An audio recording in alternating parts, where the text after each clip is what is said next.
লাগবে। না না, আমি তো বলি নাই যে আমি 3 মাসের মধ্যেই নির্বাচন দিতে হবে, আমি তো বলি নাই একেবারে 7 মাসের মধ্যেই নির্বাচন দিতে হবে। ওনারা বলছেন যে আমরা একটা কথা বলছি যৌক্তিক সময়ের মধ্যে, এবং এই যৌক্তিক সময়ের মধ্যে ওনারা 6টা সংস্কারের যে কমিশন গঠন করেছেন সেগুলো সংস্কার করবেন, কিন্তু সেই সংস্কারটা যদি দ্রুত সময় হয় এবং যদি ভোটারের কাজ এট এ টাইম চলতে থাকে, কারণ দেশ তো একটা বিশাল দেশ, এই দেশের অনেকগুলা প্রশাসনিক ইনস্টিটিউট আছে, যার যার কাজ শেষে করবে, একসঙ্গে কিন্তু অনেকগুলা কাজ হতে পারে।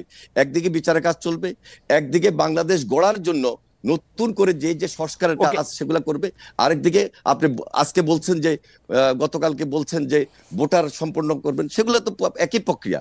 এই প্রক্রিয়াকে সম্পন্ন করে যৌক্তিক সময়ের মধ্যে আপনি কিন্তু খুব সহজে একটা নির্বাচন করতে পারেন। সুতরাং আপনি ক্ষমতায় থাকলে আপনি যৌক্তিক সময় কতটা মনে করতেন? আমি যৌক্তিক সময়টা তো আসলে আমার কাছে মনে হয় যে আপনি যে কাজগুলি কথা বলেছেন, আপনি যদি সংস্কারের কথা বলেন, আপনি যদি বিচারের কথা বলেন, ওদের অন্তত 5 বছর লাগা উচিত এগুলি করতে। না, কেন 5 বছর লাগবে? কতদিন লাগবে? আমার তো মনে হয় না, কারণ ওনারা তো আমাদের প্রফেসর ডক্টর মোহাম্মদ ইউনূস তো নিজেই 3 মাসের কথা বললেন, তো 3 মাসের জায়গায় 6 মাস হতে পারে। উনি তো নিজেই বললেন যে অক্টোবরের 1 তারিখ থেকে সংস্কারের কাজ চলবে 3 মাস, বলেন নাই? অক্টোবর, নভেম্বর, ডিসেম্বর, এরপরে 3 মাসের জায়গায় যদি 6 মাস, অসুবিধা তো নাই।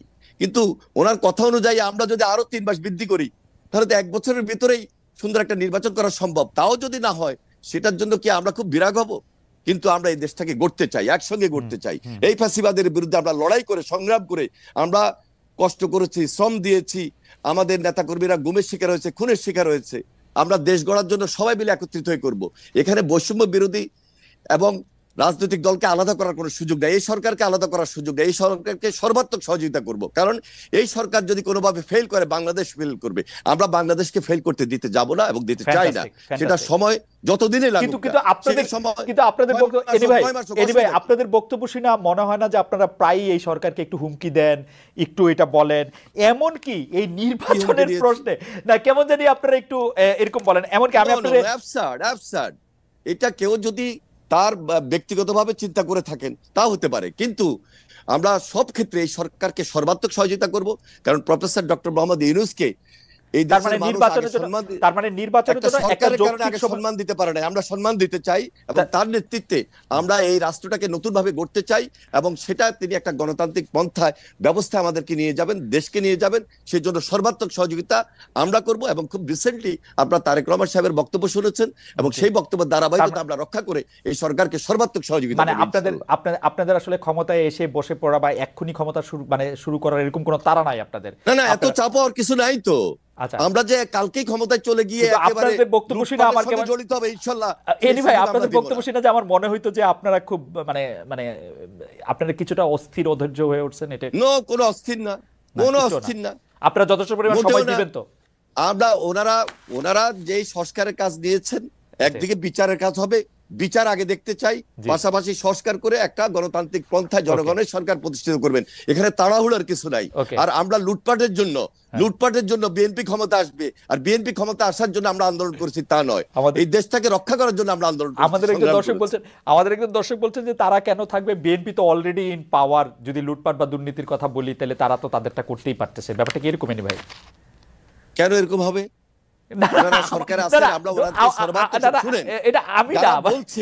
যারা বলছে এরা বিগত ধারাবাহিকতার কথা বলছে, ইনশাল্লাহ বিগত ধারাবাহিকতা। আর এখন যদি বিএনপি আন্দোলনের মধ্য দিয়ে এই দেশে গণতান্ত্রিক পন্থায় জনগণের সরকার প্রতিষ্ঠিত হয়, বিএনপি তখন বলেছে যে আমরা এই 31 দফার ভিত্তিতে আমরা দেশ পরিচালনা করব। সেখানে বিএনপি যদি বিজয়ী হয়, তাহলে যারা নির্বাচনে পরাজিত হয়েছে তাদেরকে নিয়ে ঐক্যমত্য সরকার গঠন করব এই 31 দফার ভিত্তিতে, এবং সেটা জাতীয় ঐক্যমত্য সরকার হিসাবে বিবেচিত হবে। জাতীয় ঐক্যমত্য সরকার হিসাবে বিবেচিত হবে। খুবই আমার মনে হয় যে এনি ভাই খুবই চমৎকারভাবে এটা বলেছেন। নাহিদ ইসলাম, আপনি যদি এই বিষয়ে কিছু বলার থাকে আপনি 1 মিনিট একটু বলতে পারেন, কারণ আমার কাছে মনে হয় যে বিএনপি আসলে কি করতে চায় তারা একদম স্পষ্টভাবে এনি ভাই বলেছেন যে বিচারটা যেমন জনগণ দেখতে চায়, কারণ যত অন্যায় এর আগে সরকার করেছেন, শেখ হাসিনা করেছেন, সেগুলি আসলে বিচার দেখতে হবে, সংস্কারের জন্য যথেষ্ট পরিমাণ সময় দিতে চায়, কিন্তু সবগুলি কাজে একসাথে করা সম্ভব, 1 বছরের মধ্যে নির্বাচন হওয়া সম্ভব। এই ব্যাপারে আপনি কি কোনো মন্তব্য করবেন কিনা? যদি আপনারা করতে চান, সর্বোচ্চ সহযোগিতা করতে এনি ভাইরা রাজি আছেন, এরকম একটা কথা বললেন। না, অবশ্যই আমরাও সেই সহযোগিতা চাই, এবং রাজনৈতিক দলগুলোর সহযোগিতা ছাড়া আসলে এই সরকারকে ফাংশন করানো সম্ভব নয়। এবং এই সরকার কিন্তু অভ্যুত্থানের সমর্থনে গড়ে উঠেছে, এবং এই অভ্যুত্থানে যেহেতু একটা জাতীয় ঐক্যমত্য তৈরি হয়েছে, সকল রাজনৈতিক দলগুলা এবং ছাত্র জনতার অংশগ্রহণ ছিল, ফলে এই সরকার কিন্তু সবাইকে প্রতিনিধিত্ব করে। এই জন্য আমি এর আগেও যেটা বলেছি যে যে কোনো জাতীয় সিদ্ধান্তের জন্য আমরা কিন্তু এই রাজনৈতিক দলগুলো এবং ছাত্র জনতার ঐক্যমত্যের ভিত্তিতেই জি দেশ পরিচালনা আমার করতে মনে চাই, হয় একই নির্বাচনের রকম মেয়াদে এনি ভাইও সিদ্ধান্ত প্রায় তুলে একই নিতে রকম চাই। কথাই বলেছেন, কিন্তু জনাব ইসলাম, সম্প্রতি আপনার একজন সতীর্থ, একজন সমন্বয়ক নিজেকে ঢাকা বিশ্ববিদ্যালয়ের শিবির সভাপতি ঘোষণা করেছেন। তার এই পরিচয় কি আপনি আগে থেকেই জানতেন? এরপর থেকে আলোচনা আছে যে 152 জন সমন্বয়কের মধ্যে 108 জন শিবিরের। অনেকে জানতে চাইছেন সমন্বয়কদের প্রকৃত সংখ্যা কত, তাতে কতজন শিবির নেতা রয়েছেন, অন্যান্য রাজনৈতিক ছাত্র সংগঠনের কেউ কি রয়েছেন আসলে, নাকি শিবির এবং কোনো ছাত্র সংগঠন সেই অর্থে করেন না এরকম লোকই বেশি? দেখুন, আমরা যখন এই আন্দোলনটা গড়ে তুলেছিলাম, এবং আমরা কিন্তু এই আন্দোলনে কেউ রাজনৈতিক পরিচয়কে সামনে এনে এই আন্দোলনটি করিনি। সবার রাজনৈতিক পরিচয়টি এক অর্থে সরিয়ে আমরা দল মত পরিচয় ভুলে গিয়ে এই আন্দোলনটা করেছি। ফলে এখানে কে শিবির, কে ছাত্র দল, কে কোন সংগঠন করে, এটা কিন্তু বিবেচনা হয়নি। এখন একটা পরিস্থিতিতে কেউ যদি তার নিজের সংগঠন, নিজের রাজনীতি করতে চায়, সেই সুযোগ কিন্তু আছে। ইভেন আমি যে নিজে যে ছাত্র সংগঠনের সাথে জড়িত ছিলাম, ছাত্র শক্তি, গণতান্ত্রিক ছাত্র শক্তি, তার নামও কিন্তু আমরা এই অভ্যুত্থানের আগে বা পরে কোথাও কিন্তু উল্লেখ করি নাই, কারণ আমরা মনে করি এই আন্দোলনটি একটা ঐক্যমত্যের ভিত্তিতে সাধারণ শিক্ষার্থীর জায়গা থেকে মূলত এই আন্দোলনটি শুরু হয়েছে, পরিচালনা হয়েছে এবং সম্পন্ন হয়েছে। নাহিদ ইসলাম, বৈষম্য বিরোধী আপনি বললেন বলে এই প্রশ্নটি একটু করতে হচ্ছে আমার। বৈষম্য বিরোধী ছাত্র আন্দোলনের সামনের সারিতে থাকা আপনারা কয়েকজন, বিশেষ করে আপনি এবং অবশ্যই আক্তার সাহেব, তারা গণতান্ত্রিক ছাত্র শক্তির নেতা ছিলেন। সম্প্রতি আপনাদের এই সংগঠন স্থগিত করা হয়েছে, এর কারণ আসলে কি? ডক্টর ইউনূসের 2.5 মাসের দল নাগরিক শক্তির সাথে এর সম্পর্ক রয়েছে কি? না, ডক্টর মোহাম্মদ ইউনূসের দলের সাথে এটার কোনো সম্পর্ক নাই। আমরা এই দলের নামও জানতাম না। ছাত্র শক্তি নামে 60-এর দশকেও একটা ছাত্র সংগঠন ছিল আসলে, তো আমরা সেটার সাথে এটা সম্পর্ক নেই। এবং এই সংগঠনটি আমরা স্থগিত করা হয়েছে কারণ যেহেতু এই সংগঠনের প্রধান নেতৃত্ব যারা, আক্তার হোসেন, তিনি নাগরিক কমিটিতে এখন কাজ করছেন, এবং আমি এবং আসিফ মাহমুদ সরকারে কাজ করছি। ফলে নেতৃত্ব ছাড়া এই সংগঠনটি কিন্তু এখন রান করতে পারছে না। ফলে এই কারণে কমিটিটি স্থগিত করা হয়েছে, এবং ছাত্র রাজনীতি নিয়ে যেহেতু একটি আলোচনা চলছে, সংস্কারের কথা চলছে, তো সেই পরিবর্তিত পরিস্থিতি অনুযায়ী আমরা সামনের সিদ্ধান্তটি হয়তো নিবে, এবং যারা এখন মাঠে আছে ছাত্র শক্তিতে কাজ করছে, তারাই মূলত ছাত্র শক্তির বিষয়ে চূড়ান্ত সিদ্ধান্ত নিবে। আচ্ছা, আপনার রাজনৈতিক ভবিষ্যৎ এবং ব্যক্তিগত ভবিষ্যৎ নিয়ে আমরা একটু জানতে চাইবো, এবং সেটা আপনি আসলে কিরকম দেখতে চান সেটা আমরা জানতে চাইবো। তার আগে একটু এনিভের কাছে জানতে চাই যে এনিভে, আপনাদের দীর্ঘদিনের জোট এবং যুগপত নেতা, যুগপত আন্দোলনের সঙ্গী জামায়াতের সঙ্গে আগের সখ্য আর আপনাদের নাই। অন্তর্বর্তী সরকারের সঙ্গে তাদের ঘনিষ্ঠতা নিয়ে বিএনপি শীর্ষ পর্যায় থেকেও এক ধরনের বিরক্তি আমরা দেখেছি। সরকারি প্রতিষ্ঠান, বিশ্ববিদ্যালয়ে বিভিন্ন নিয়োগের ক্ষেত্রে জামায়াত আপনাদের থেকে একটু এগিয়ে থাকছে বলে মনে হয়। আপনার কাছে কি মনে হয় যে এই সরকার আসলে জামায়াতকে আপনাদের থেকে বেশি গুরুত্ব দিচ্ছে, বা এই সরকার একটু চাচ্ছে যে জামায়াত ক্ষমতায় আসুক, আপনাদের থেকে বেশি গুরুত্ব পাক?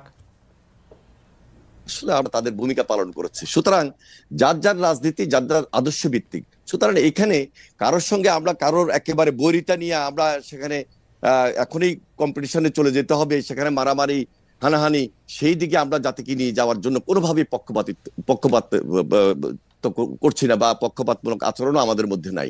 আমাদের একটাই টার্গেট, এই ফ্যাসিবাদের বিরুদ্ধে আমরা লড়াই করেছি, সংগ্রাম করেছি। যে কথাটা একটু আগে নাইক সাহেব বললেন যে আমাদের টার্গেট হলো আন্দোলনের ফসল। আমরা সবাই মিলে যুগপৎ আন্দোলন করেছি, সবাই মিলে আন্দোলন করেছি, আন্দোলনে আমরা কাঙ্ক্ষিত লক্ষ্যে পৌঁছেছি।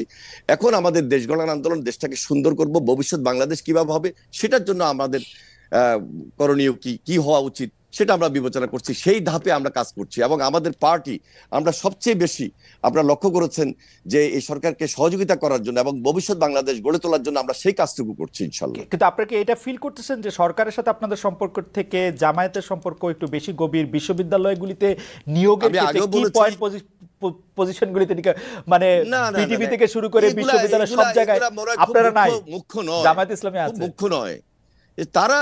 আমার মনে হয় এগুলো খুব মুখ্য হলো যে অ্যান্টি আওয়ামী লীগ, রাইট? যেখানে অ্যান্টি আওয়ামী লীগ সেখানে এই যে, হ্যাঁ, যেখানে অ্যান্টি আওয়ামী লীগ আজকে যারা দেশের ভাবমূর্তি ক্ষুণ্ণ করেছে, দেশকে ধ্বংস করে দিয়েছে, তাদের বিরুদ্ধে এই জাতি ঐক্যবদ্ধভাবে লড়াই করেছে, সংগ্রাম করেছে, এবং ভবিষ্যতে এই দেশটাকে আমরা সুন্দর বাংলাদেশ গড়ার জন্য সবার সহযোগিতা কামনা করছি, এবং সবাই কে নিয়ে আমরা ফ্যাসিবাদ বিরোধী। কিন্তু আপনারা চান না এনিভাই প্ল্যাটফর্মটার নেতৃত্বে বিএনপি থাকুক, এই প্ল্যাটফর্মটার নেতৃত্বে কখনো নাহিদ ইসলামকে, কখনো নাহিদ ইসলামকে, কখনো শফিকুর রহমানকে দেখা যাচ্ছে। এটা আপনাদের জন্য একটু বেদনাদায়ক না? একটু বেদনাদায়ক। কখনো ছাত্ররা, কখনো জামায়াত। বিএনপির পলিটিক্স, খালেদা জিয়ার নেতৃত্ব, তারেক রহমানের নেতৃত্ব যদি সবার সামনে খুব স্পষ্টভাবে সবাইকে আকৃষ্ট করতে পারে, তাহলে অবশ্যই আমাদের নেতৃত্ব জনগণ আমাদের বসাবে। কিন্তু এই সরকার পতনে তো তারেক রহমানের ভূমিকা জিরো, কেউ কেউ বলছেন। তারেক রহমান যদি না, এখন তো আপনি বললেন, আর কেউ কেউ বলছে হয়তো আপনাকে বলেছেন, কিন্তু আমাদেরকে বলেন নাই। বরং এই কথা বলেছেন যে তারেক রহমান বিদেশে বসেও, যেখানে দেশনেত্রী বেগম খালেদা জিয়া এত অসুস্থ ছিলেন, তার মধ্যে তারেক রহমান বিএনপির ভারপ্রাপ্ত চেয়ারম্যান হিসেবে দায়িত্ব নেওয়ার পর তিনি আমাদের ওয়ার্ড লেভেল, ইউনিয়ন লেভেল, থানা লেভেল, উপজেলা লেভেল, আমাদের কেন্দ্র এবং জেলা লেভেলে যেভাবে দলকে ঐক্যবদ্ধ করেছেন এবং জাতিকে, সকল রাজনৈতিক দলকে ঐক্যবদ্ধ করেছেন, সে আন্দোলনের ফসল হিসাবে আমাদের ছাত্র ভাইরা যখন কাঙ্ক্ষিত লক্ষ্যে পৌঁছার জন্য এগিয়ে গিয়েছেন, সেখানে তারেক রহমানের নেতৃত্বে তিনি সমর্থন দিয়েছেন। এবং পরবর্তীতে সর্বশেষ যখন শহীদ মিনারে আমাদের ছাত্র ভাইরা যখন আহ্বান জানিয়েছে সকল রাজনৈতিক দলকে, তখন তার নেতৃত্বে এই বিএনপি স্ট্যান্ডিং কমিটির অনেক নেতৃবৃন্দ জেলে ছিলেন, আমরা অনেকেই জেলে ছিলাম, কিন্তু তিনি দেশের বাইরে বসেও যেভাবে নেতৃত্ব দিয়েছেন, সেই নেতৃত্বের ফসল হিসাবে আজকে সবাই মিলে ঐক্যবদ্ধ বাংলাদেশ। আপনাকে ধন্যবাদ। আমি একটু জনাব নাহিদ ইসলাম, আপনার কাছে প্রশ্ন যাওয়ার আগে আমাদের দর্শকদের মধ্যে একটা বড় অংশ যে বিষয়টি আমার মাধ্যমে আপনার কাছে উপস্থাপিত করতে বলেছেন, সেই দুটি বিষয় আগে একটু বলে রাখি। 43তম BCS এর পাস করার পরও তাদের গেজেট নোটিফিকেশন কেন হয় নাই, সেটি আপনার একটু আমলে আছে কিনা এবং সেটি নিয়ে আপনি কোনো কিছু করছেন কিনা, সেই ব্যাপারে তারা একটু জানতে চেয়েছেন। আরেকটি বিষয় জানতে চেয়েছেন যে তারা বয়স সীমা, সরকারি চাকরির বয়স সীমা 35 বছর বয়স পর্যন্ত হবে কিনা, সেটি আপনারা কিভাবে করবেন সেটি জানতে চেয়েছেন। আর আমার প্রশ্নটিও করে রাখি, আপনি, আমাদের অনেকগুলি প্রশ্ন রয়েছে, শুধু আপনি যদি খুব এই দুটি যদি আপনি জবাব দেন, তারপর আমি আপনার মতামত বলেন, তারপর আমরা প্রশ্নটি করি, কারণ এই প্রশ্নটি আবার এনিভাইয়ের বক্তব্যের সাথে লিঙ্কড। জি না, এখানে আর প্রশ্নটি হচ্ছে যে এক দফা সরকার পতন আন্দোলনের আগে আপনাদের যে 9 দফা দাবি ছিল, তাতে দলীয় লেজুর ভিত্তিক ছাত্র রাজনীতি নিষিদ্ধের দাবি ছিল আপনাদের, কিন্তু অনেক ক্ষেত্রে সেটি দলীয় লেজুর ভিত্তিক ছাত্র রাজনীতি না হয়ে গোটা ছাত্র রাজনীতি নিষিদ্ধের দিকে আপনারা যাচ্ছেন, এটি একটা কথা।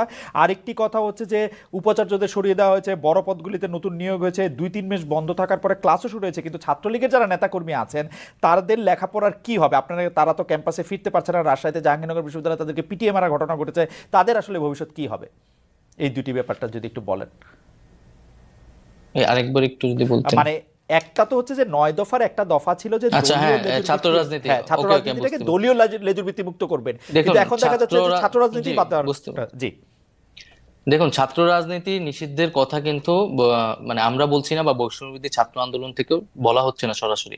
মূলত সাধারণ শিক্ষার্থীদের জায়গা থেকে এটি আসছে কেন, এটাও আমাদের একটু বুঝতে হবে যে আমাদের কিন্তু শিক্ষার্থীদের একটা দীর্ঘদিনের ট্রমা রয়েছে, যে একটা ক্ষমতায় সরকার যায় এবং তার ছাত্র সংগঠন সেখানে ক্ষমতা চর্চা করে, দখলদারিত্ব করে এবং শিক্ষার্থীদের উপর নির্যাতন করে।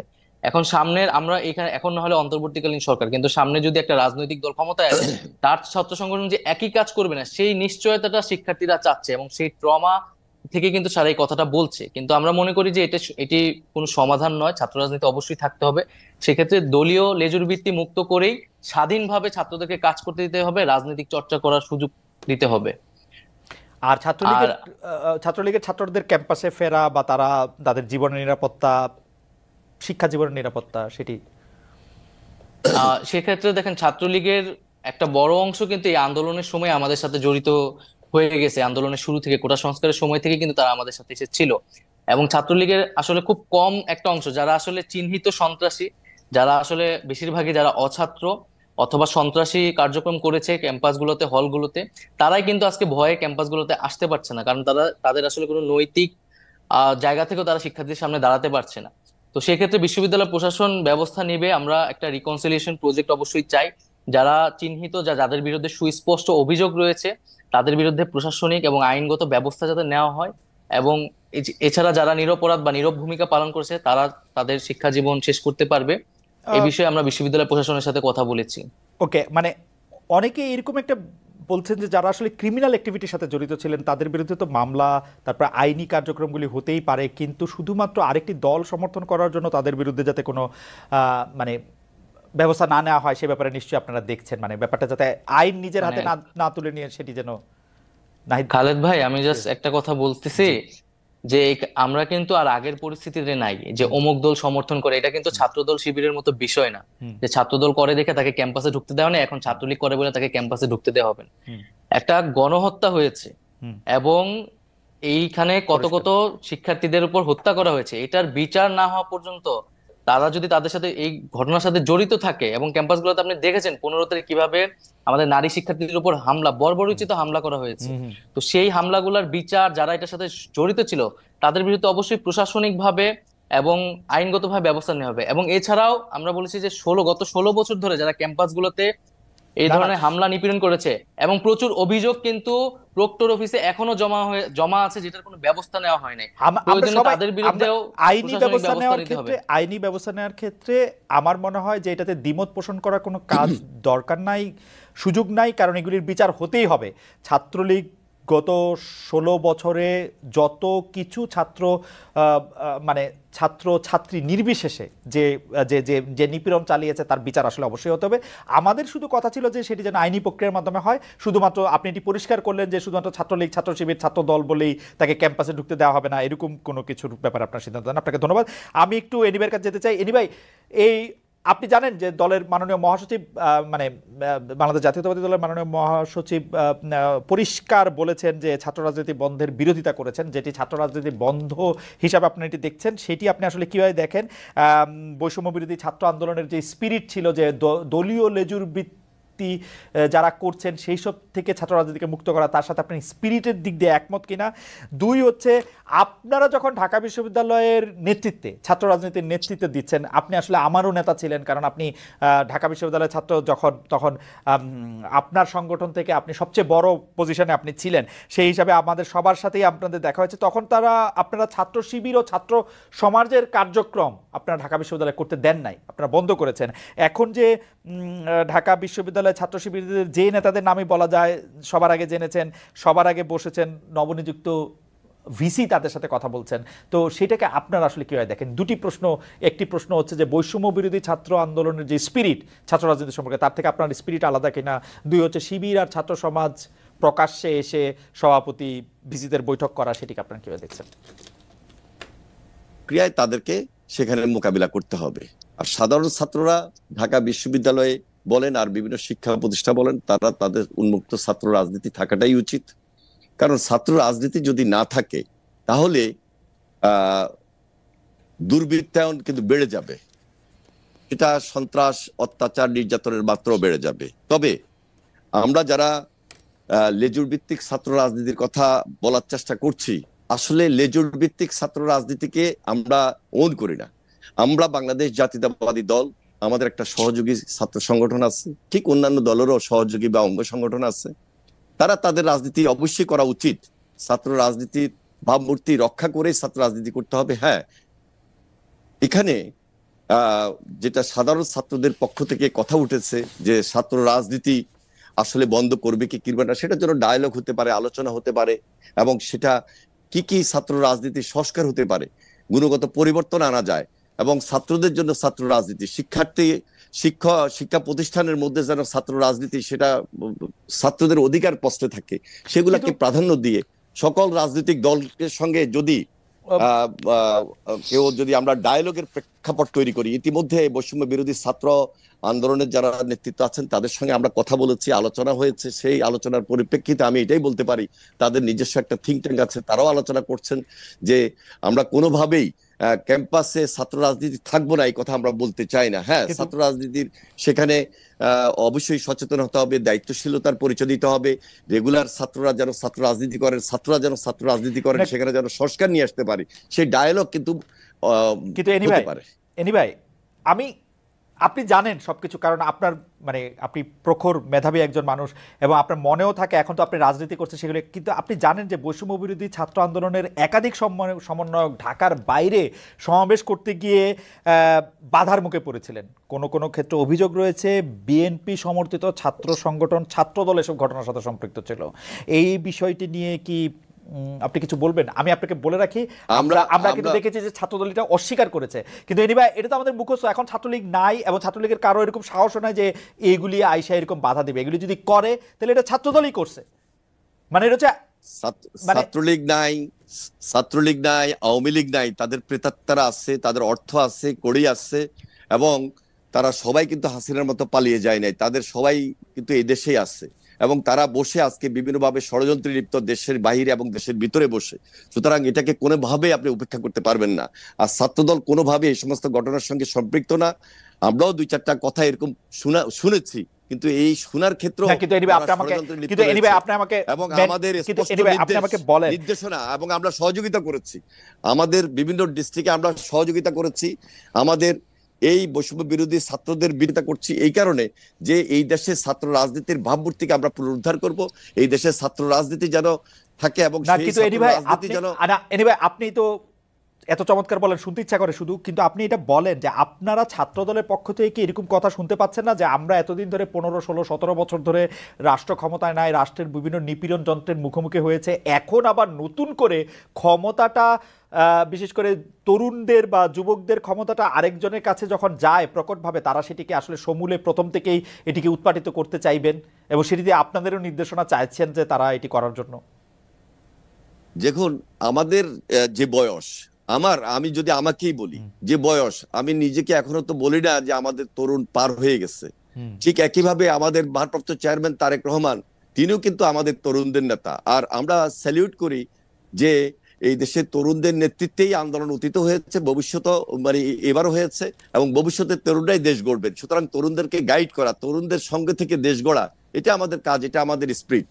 আমরা এই স্পিরিটের সঙ্গে একত্রিত হয়ে এখনো বলছি যে বাংলাদেশের ছাত্র রাজনীতি এবং এই যে জেড জেনারেশন, এদের পরামর্শগুলা গ্রহণ করা, এদের সঙ্গে আলোচনা করা এবং এদের ভাবমূর্তিকে ধরে রেখে কাজ করা, এবং ভবিষ্যতে এরা যেন ছাত্র রাজনীতির সঙ্গে সম্পৃক্ত হয়। কারণ ছাত্র রাজনীতির সঙ্গে যদি সম্পৃক্ত এরা না হয়, তাহলে এই দেশে ছাত্র রাজনীতির নতুন ভাবমূর্তি তৈরি হবে না, যেটা ছাত্র রাজনীতির উপর অনেক কালিমালেপন হয়েছে অতীতে, সেটাকে গুছিয়ে এনে ভবিষ্যতে ভাবমূর্তি তৈরি করে এই জেনারেশন যেন এগিয়ে যায়, সেই জন্য সর্বাত্মক সহযোগিতা আমরা এই জেনারেশনকে করব এবং সর্বাত্মক সহযোগিতা করছি এবং করব। আমি একটু নাহিদ ইসলামের কাছে শুনি। জনাব নাহিদ ইসলাম, আপনি জানেন যে ভূমিকা দেখেন কিনা, দল ঘোষণা না হলেও স্পষ্টতই সমন্বয়করা এখন রাজনৈতিক কর্মসূচিতে আছেন। এর খরচ কিভাবে জোগাড় হচ্ছে, কোন কোন জেলায় কোন কোন বিশ্ববিদ্যালয়ের সমন্বয়কদের মধ্যে গ্রুপিং, আবার সমন্বয়কদের বিরোধিতা করে সাধারণ শিক্ষার্থীদের আলাদা গ্রুপ হয়ে প্রতিবাদ আমরা দেখতে পাচ্ছি। যদি সবগুলি বিষয় একটু অ্যাড্রেস করেন আপনার সুবিধার থেকে আমি আরেকবার একটু বলে দিব যে যাচ্ছেন ভাই। ঠিক আছে, আপনার এই প্রশ্নের আগে আমি অ্যানি ভাইয়ের কাছেও কিছু প্রশ্ন আর কি বা কথা বলতে চাই। প্লিজ বলেন। জি, অ্যানি ভাই তো আমাদের খুবই পরিচিত ছাত্র নেতা ছিলেন। আমাদের পরিচিত বলতে আমরা শুনেছি তার কথা ক্যাম্পাসে এখনো আলোচিত হয়। তো এখানে যে একটা বিষয় যে আমরা যেটা বারবার বলছি যে ছাত্ররা স্বাধীনভাবে আসলে রাজনৈতিক কার্যক্রম করতে হবে তাদেরকে, এবং সেক্ষেত্রে রাজনৈতিক দলগুলোর কিন্তু সবচেয়ে বেশি ভূমিকা রাখতে হবে, এবং এই মুহূর্তে তাদের এই কমিটমেন্টটা ছাত্রদের কাছে করতে হবে যে একটা ছাত্র সংগঠনকে কি তারা কেবল তাদের দলীয় কাজে লেজুর হিসেবে ব্যবহার করবে, নাকি স্বাধীনভাবে তাদের ক্যাম্পাসগুলোতে শিক্ষার্থীদের পক্ষে কাজ করার সুযোগ করে দেবেন। 1 নাম্বার। 2 নাম্বার হচ্ছে ছাত্র রাজনীতি বা ছাত্র নেতৃত্বের বিকাশের প্রধানতম জায়গাটা কিন্তু ছাত্র সংসদ নির্বাচন, এবং আমরা কিন্তু 90-এর ডাকসুর কথাও শুনেছি, এবং কিন্তু 90-এর পরে বিএনপি যখন ক্ষমতায় আসলো তখন কিন্তু ছাত্র সংসদ নির্বাচন আমরা দেখতে পেলাম না, এবং যার ধারাবাহিকতা আওয়ামী লীগের রেখেছে, এবং 28 বছর কিন্তু ডাকসু নির্বাচন ছিল না। ডাকসু নির্বাচন ছাড়া, ছাত্র সংসদ ছাড়া কিন্তু আপনি কোনো ছাত্র রাজনীতি আসলে কল্পনা যে ছাত্র রাজনীতি সেটা আসলে সঠিক নেতৃত্ব চর্চাটা হয় না। তো ছাত্র সংসদ এই নির্বাচনটা আসলে এই বিএনপি যদি ক্ষমতায় আসে তারা এটা অব্যাহত রাখবে কিনা, বা তারা পূর্বে এটি রাখেনি কেন, এই বিষয়টি আমি তার কাছে জানতে চাচ্ছি। আর দ্বিতীয়ত আপনি যে বিষয়টা বললেন, এখানে বৈষম্য বিরোধী আন্দোলনের পক্ষ থেকে বা আমাদের কারো পক্ষ থেকে কিন্তু রাজনৈতিক দল করার কথা বলা হয়নি, এবং এটি আরো স্পষ্ট করছি, আমরা দুইজন যারা এখানে সরকারে এসেছি তাদের সাথেও কিন্তু বৈষম্য বিরোধী আন্দোলনে একটা তফাৎ ঘটে গেছে, এবং আমরা কিন্তু তাদের সাংগঠনিক কার্যক্রমে এই মুহূর্তে যুক্ত থাকছি না, কারণ আমরা সরকারের কাজে মনোনিবেশ করছি। বৈষম্য বিরোধী ছাত্র আন্দোলন তার যে দাবি দেওয়া, তার 1 দফা 9 দফা, এগুলো কিন্তু এখনো পূরণ হয়নি, হত্যার বিচার হয় নাই, আহত এবং শহীদ পরিবারদেরকে এখনো সহযোগিতা পৌঁছানো যায় না, তারা কিন্তু সেই দাবিগুলো নিয়ে কাজ করছে। সেটার জন্য বৈষম্য বিরোধী আন্দোলন দেশ পুনর্গঠনে ছাত্রদের জায়গা থেকে কাজ করছে, এবং সারা দেশে যে শিক্ষার্থীরা আন্দোলন করছে তাদের সাথে একটা মত বিনিময়, তারা কি ভাবছে সেই জায়গাতে কিন্তু তারা আমাকে একটু সাহায্য করবেন। প্রথম কথা হচ্ছে যে আপনি বলছেন যে আপনি এবং জনাব আসিফ এবং আমি ধরে নিচ্ছি যে জনাব মাহফুজও, তাহলে আপনারা বৈষম্য বিরোধী ছাত্র আন্দোলনের সাথে আপনারা একটু দূরত্ব মেনটেন করছেন, অর্থাৎ আপনারা সরকারে আছেন, বৈষম্য বিরোধী ছাত্র আন্দোলনের যে সমন্বয়কদের যে কাজ, তাদের যে এর সাথে আপনাদের সম্পর্ক এখন একটু দূরবর্তী, মানে ডে টু ডে অপারেশন কোনটা নাই। জি, আচ্ছা, মানে বৈষম্য বিরোধী ছাত্র আন্দোলন কোনো সরকার দলীয় কিন্তু প্ল্যাটফর্ম না, আসলে এটি একটি স্বতন্ত্র প্ল্যাটফর্ম, অভ্যুত্থান নেতৃত্ব দানকারী প্ল্যাটফর্ম, এবং অভ্যুত্থানের আকাঙ্ক্ষা বাস্তবায়নে তারা কাজ করছে, এবং খুব শীঘ্রই হয়তো বৈষম্য বিরোধী আন্দোলন পুনর্গঠিত হবে, সেখানে হয়তো আমরা তো থাকবো না, আমরা এখন থেকেই নাই, আমরা কিন্তু কোনো সাংগঠনিক কার্যক্রমে অংশগ্রহণ করছি না। কিন্তু জনাব নাহিদ ইসলাম, আপনি অনুষ্ঠান শুরুর আগে আমি আর এনি ভাই আলোচনা করছিলাম আপনার সাথে, আপনি এখনো মাত্রই শিক্ষা জীবন হয়তো আপনার শেষের পথে বা শেষ আপনি করছেন, মানে আপনি যদি আরো বেশি পড়াশোনা করেন সেটা তো আপনি করতেই পারবেন, কিন্তু তাহলে আপনার বা আসিফ মাহমুদের বা জনাব মাহফুজের, জনাব আসিফ মাহমুদের তাদের ভবিষ্যৎ কি? মানে তারা আপনারা কি করবেন? মানে আপনারা তো রাজনীতিই করবেন, তাই না? মানে আপনারা তো চাকরি বাকরি করতে পারবেন না, পারবেন কি? জানি না চাকরি বাকরি করতে পারবো কিনা। আমরা দেখেন, আমার ব্যক্তিগতভাবে আমি কিন্তু রাজনৈতিক আকাঙ্ক্ষা ছিল দেখে আমরা ছাত্র সংগঠন গড়ে তুলেছি এবং ক্যাম্পাসে কাজ করেছি, ফলে সেই রাজনৈতিক আকাঙ্ক্ষা কিন্তু আমাদের আছে। তবে রাজনীতি কিন্তু কোনো একক সিদ্ধান্ত না, আমি ব্যক্তিগতভাবে কোনো সিদ্ধান্ত নিতে পারি না। আমরা এখন রাজনৈতিক দলকে কোনো প্রাধান্য দিচ্ছি না, এটি আমাদের মানে কোনো কাজ না। আমাদের এখন প্রধান কাজ হচ্ছে এই যে দেশ পুনর্গঠন, সরকারের থেকে এবং সরকারের বাইরে যারা আছে সকলে মিলে দেশ পুনর্গঠনে কাজ করা এবং সকলকে সহযোগিতা করে, আমরা সেটিকে সর্বাধিক গুরুত্ব দিচ্ছি। রাষ্ট্র সংস্কারে যে কাজটাকে সফল করে আমরা যাতে গণতান্ত্রিক রূপান্তর করতে পারি, পরবর্তীতে আমাদের এই দায়িত্ব শেষ হলে, নির্বাচন আসলে সেই সময় আমরা হয়তো সেই বিষয়ে একটা সিদ্ধান্ত নিব, কিন্তু আমরা এই বিষয়ে এখন কোনো সিদ্ধান্ত নিচ্ছি না, সেই উদ্দেশ্যে কোনো কার্যক্রম করছি না। তবে আমরা এখানে বৈষম্যবিরোধী ছাত্র আন্দোলন সংগঠিত করতে চাচ্ছি শিক্ষার্থীদের, কারণ আমরা মনে করছি যে এখনো আসলে আমাদের ভয়ের জায়গাটা কাটেনি।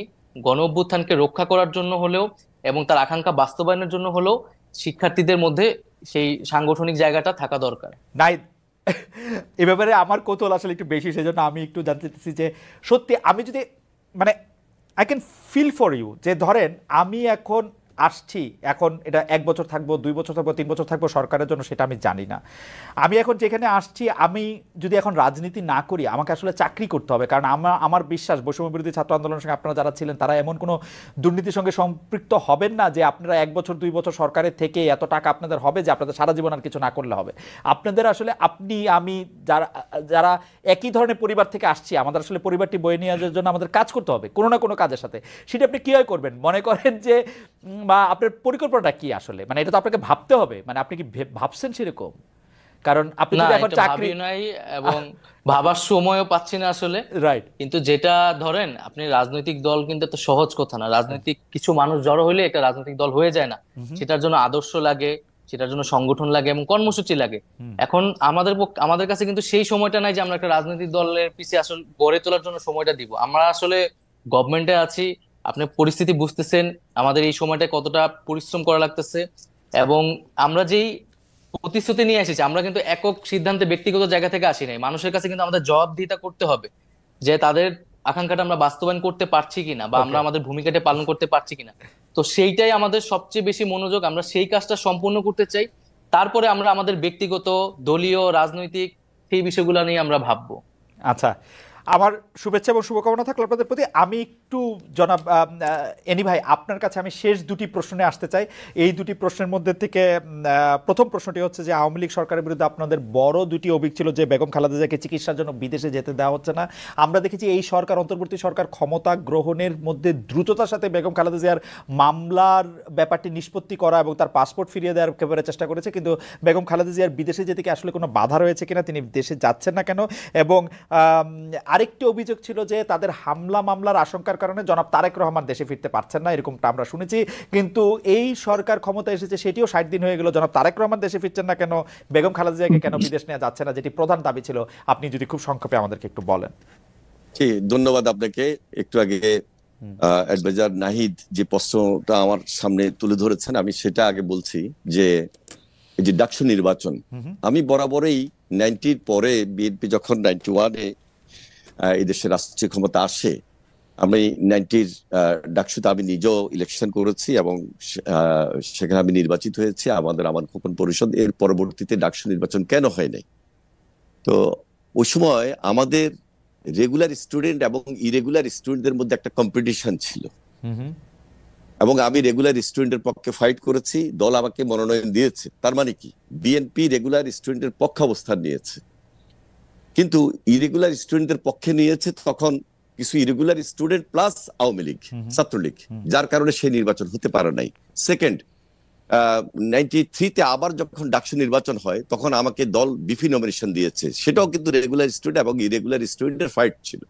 সেখানে একই জিনিস ঘটনা ঘটেছে, সেখানে আমরা বরাবরই ডাকসুর পক্ষে ছিলাম, বাংলাদেশ জাতীয়তাবাদী দল, কিন্তু এই চক্রান্তকারীদের আওয়ামী লীগের বা মুজিববাদী ছাত্রলীগের তখন ওই ষড়যন্ত্রের কারণে আমরা নির্বাচন আমরা করে নিতে পারি নাই। হ্যাঁ, এটাকে আপনি স্বাভাবিকভাবে বিএনপি সরকারে ছিল, কিন্তু আমরা সরকারে থাকলেও বিশ্ববিদ্যালয় একটা স্বায়ত্ত শাসিত প্রতিষ্ঠান, সরকার সেখানে সরাসরি হস্তক্ষেপ করার কোনো সুযোগ নাই। আর ভবিষ্যতে বিএনপি যদি এদেশের জনগণের সরকার হিসাবে ম্যান্ডেট পায়, তখন বিএনপি আবারও বলছে যে আমরা এককভাবে সরকার পরিচালনা করব না, সকলকে নিয়ে ঐক্যমতে সরকার গঠন করব, এবং সেখানে অবশ্যই শুধু তখন যখন বিপি নূর আমরা সেই নির্বাচনে অংশগ্রহণ করেছি। আপনার বক্তব্য পুরো পরিষ্কার। ভবিষ্যতে দর্শকরা যে ডাকসু নির্বাচন হবে সেই ডাকসু নির্বাচন অবশ্যই হওয়া উচিত, এবং আমরা সেখানে সর্বাত্মক সহযোগিতা করব। এবার আসুন, দেশনেত্রী বেগম খালেদা জিয়া দীর্ঘদিন অসুস্থ ছিলেন, এখনো অসুস্থ আছেন। ওনার বিদেশে যাওয়ার ক্ষেত্রে এখন কোনো বাধা নেই, তবে এখানে বিদেশে যে ডাক্তার বিদেশে কোথায় যাবেন সেগুলো একটা প্রিপারেশন আছে, সেই প্রিপারেশন নিয়ে আমরা অপেক্ষায় রয়েছি। ইনশাল্লাহ খুব শীঘ্রই আমরা চেষ্টা করব দেশের বেগম খালেদা জিয়া উন্নত চিকিৎসার জন্য দেশের বাইরে উনি যাবেন। এবং আমাদের প্রিয় নেতা জনাব তারেক রহমান, তিনি ওনার যে মামলাগুলো তিনি নিজে মোকাবেলা করতেছেন, মামলাগুলো যদি আইনি প্রক্রিয়া সবকিছু সমাধান হয়ে যায়, খুব শীঘ্রই ইনশাল্লাহ উনি দেশে ফিরবেন, এবং বাংলাদেশ যে বিএনপি এবং এই দেশের রাজনীতিতে ওনার ভূমিকা উনি যেভাবে পালন করেছেন, মামলাগুলো তো মোকাবেলা করে আসছে। মোকাবেলাটা লন্ডনে বসে কেন করতে হবে? মোকাবেলাটা লন্ডনে বসে করতে হবে কেন? কেন লন্ডনে বসে করতে হবে? স্বাভাবিক উনি একটা দলের নেতৃত্ব দিয়েছেন, ওনার বিরুদ্ধে ফেভারেবল গভর্নমেন্ট অনেক মামলা হয়েছে, ফেভারেবল গভর্নমেন্ট আছে, তারপরে তো আইন আছে, গভর্নমেন্ট আসলেই যে ওনাকে আইন মোকাবেলা করতে হবে। দেশে থেকেই মামলা মোকাবেলা করা সম্ভব না। আপনি তো দেশে থেকে মামলা মোকাবেলা করছেন এনি ভাই। তারেক রহমান তারেক রহমানের জীবন সব সময় আওয়ামী লীগের কাছে তখন এখন এই 60 দিন আওয়ামী লীগের হিসাবে আমি আনতেছি না, এই 60 দিন এই সময়ে উনি আসবেন, উনি মোকাবেলা করে আসবেন। এই কারণে আসবেন যে উনি এসে যেন আমাদের সঙ্গে সম্পৃক্ত হয়ে জাতীয় রাজনীতিতে ওনার যে ভূমিকা সেগুলো তিনি সরাসরি আমাদের সঙ্গে থেকে কাজ করতে পারেন। উনি আসার কারণে, আইনের কারণে যদি ওনাকে জেলে যেতে হয়, সেই জিনিসটা আমরা জামিন হবে সেটা তো কি অসুবিধা? ওনার তো আর সর্বোচ্চ আদালতে না জামিন হবে, জামিন এটা ইন্টারেস্টিং। তবে এনিওয়ে আমার কাছে মনে হয় এটি আমার কাছে এটি মনে হয় আপনার সাথে তারেক সাহেবের কথা হয়, ওনাকে জামিন দিয়ে দিবে। আমার সাথে মনে হয় যে আপনার সাথে তারেক সাহেবের নিয়মিত কথা হয়, আপনার দলের মধ্যে এটিতে আপনারা একটি পরিষ্কার সিদ্ধান্ত জাতির সামনে দিলে এটি মনে ভালো হয়। যাই হোক, কারণ আমার কাছে এটি এখনো খুব গ্রহণযোগ্য মনে হচ্ছে যে তিনি দেশে এসে কেন মামলা লড়তে পারবেন না, তিনি দেশে এসে কেন, এটা আমি জানি না কেন হয় মামলা লড়ছেন। তো মামলা বাইরে বসে লড়ছেন, এতদিন ধারাবাহিকতায় উনি মামলা লড়ছেন, একই ধারাবাহিকতা লড়ছেন। কেন বিদেশ থেকে কেন এনি ভাই, লন্ডন থেকে কেন? নাহিদ, আপনারা কি তারেক সাহেবকে আসতে দিচ্ছেন না? না, আমাদের পক্ষ থেকে তো এরকম এটা মানে তিনি ইচ্ছা করলে আসতে পারেন, এটা তা আইন রয়েছে, সেই আইন অনুযায়ী। আমার কাছে মনে হচ্ছে যে এই ব্যাপারটা নিয়ে আসলে আমরা নিশ্চয়ই একটা ক্লিয়ার পিকচার পাবো। আমার এনিভার জন্য আরেকটি প্রশ্ন আছে, সেই প্রশ্নটি আমি একটু করে, আমাদের হাতে একটু সময় না, I just want to request hour producer to extend it for 2 or 3 more minutes, because আমি আমি একটু এনিভাইকে জানতে চাই যে এনিভাই 5 আগস্টের পরে সংখ্যালঘু সম্প্রদায় আক্রান্ত হয়েছে, জাতীয় সঙ্গীত নিয়ে প্রশ্ন তোলা হয়েছে, মাজার ভাঙার ঘটনা ঘটেছে, দরবার আক্রমণ করা হয়েছে, নারীরা আক্রমণের মুখে পড়েছে, নারীদের পোশাক নিয়ে কথা বলা হয়েছে, হিজবুত তাহরির প্রকাশে তৎপর, সামনে দুর্গাপূজার আয়োজন নিয়ে নানা শঙ্কা। অন্তর্বর্তী সরকার কি সব বিষয় ঠিক মতো সামলাতে পারবে, কি মনে করেন আপনি? দেখুন, আমি আগে বলেছি দেশের ভিতরে এবং বাইরে বসে কিন্তু অনেক ষড়যন্ত্র চলতেছে। বিবিসি একটা নিউজও করেছে, এবং এই দেশে যে সমস্ত নিউজগুলো হচ্ছে, বিশেষ করে হিন্দু সম্প্রদায়কে নিয়ে, এগুলো ম্যাক্সিমাম ফেক, এবং বাংলাদেশের বাইরে বসেও এই সমস্ত ষড়যন্ত্রগুলো হচ্ছে। এবং অনেকগুলা নিউজ এখানে যেটা এসেছে যে, এবং সরাসরি হিন্দু সম্প্রদায়ের অনেকেই কমিটমেন্ট কথা বলেছেন মিডিয়ার সামনে, বাস্তবের সঙ্গে এগুলোর কোনো মিল নাই। আর ভবিষ্যতে যে পূজাটা আসতেছে, আমরা খুবই সতর্ক আছি এবং আমাদের দলীয় পর্যায় থেকে কোনোভাবেই যেন তারা ষড়যন্ত্র করে আবার এই হিন্দু সম্প্রদায়ের উপর আঘাত করে আমাদের নাম বা দেশে আমাদের যে একটা শৃঙ্খলা অবস্থা সেখানে কোনো ষড়যন্ত্রে লিপ্ত না হতে পারে, সেজন্য আমরা এখন থেকে সতর্ক আছি, সজাগ রয়েছি এবং আমাদের দলীয় কর্মীদের, নেতা কর্মীদেরকে ইতিমধ্যে নির্দেশ দেওয়া হয়েছে প্রত্যেক জায়গায় জায়গায় তাদের সহযোগিতা করার জন্য। তাদেরকে আমরা ইতিমধ্যেই সেই সহযোগিতার হাত বাড়িয়ে দিচ্ছি। এটা সরকারকে এই ব্যাপারে খুব সতর্ক থাকতে হবে। ইনশাল্লাহ সরকার সজাগ আছেন বলে আমরা মনে করছি। তাছাড়া এই যে মাজারের কথা বললেন বা আরো অনেক দরবারের কথা বললেন, সবকিছু মিলে একটা স্বাধীন বাংলাদেশ কিভাবে গড়তে হবে এখন থেকে সেই পরিকল্পনা নিয়েই সুন্দর বাংলাদেশ গড়ার জন্য আমরা এগিয়ে যাচ্ছি এবং আমাদের সর্বাত্মক সহযোগিতা এই সরকারের প্রতি আমাদের রয়েছে এবং ভবিষ্যতে থাকবে ইনশাআল্লাহ। আমরা শেষ করে দেব, আমাদের অনুষ্ঠান শেষ আসলে। না, অবশ্যই এই বিষয়টা আমরা কিন্তু 5ই আগস্টের পর থেকে বারবার বলেছি যে আমাদের এখানে সকলের সমান অধিকার, নাগরিক অধিকার নিশ্চিত করতে আমরা চাই। আমরা সংখ্যালঘু সম্প্রদায়ের সাথে বারবার বসেছি। আমি নিজে দীঘিনালায় গিয়েছি পাহাড়ি বাঙালি দ্বন্দ্বের পরে, এবং আমরা এই বিষয়ে সতর্ক আছি এবং আমরা বাংলাদেশের মানুষও এই বিষয়ে সচেতন আছে এবং ঐক্যবদ্ধভাবেই আমরা সামনের যে কোনো এই ধরনের পরিস্থিতিকে মোকাবেলা করতে পারবো এবং সকলকে সেই নিরাপত্তা ইসলাম আপনাকে অনেক অনেক ধন্যবাদ। অনেক ধন্যবাদ জনাব শহীদুদ্দিন চৌধুরী এনি।